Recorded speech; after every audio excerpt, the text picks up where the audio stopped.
মধু, এই মধু মধু মধু মধু মধু মধু।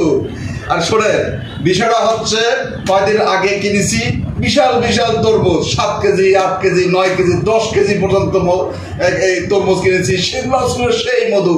আজকে যখন আমি বাজার দিয়ে যাচ্ছি, এই সাইজের দেশি মাল, একদম দেশি মাল, বলতেছে যে ভাই আসেন আসেন, একদম টাটকা দেশি, একদম বিসুইটে হচ্ছে তরমুজ, সেই রকম মধু কিনে নিয়ে আসছি।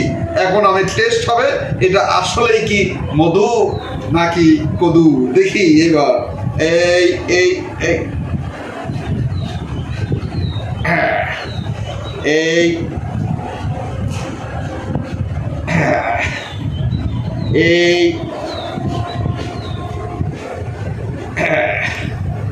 এবার হবে,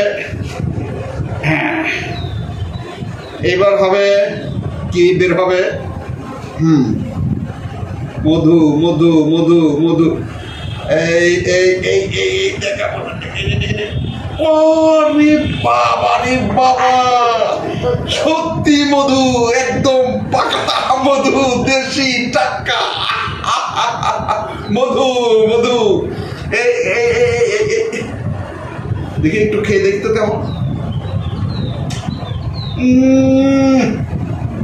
সেই মিষ্টি, সেই মিষ্টি, সত্যি মধু, সত্যি মধু। এই দেখেন টাটকা মধু, এবার কেটে দেয়।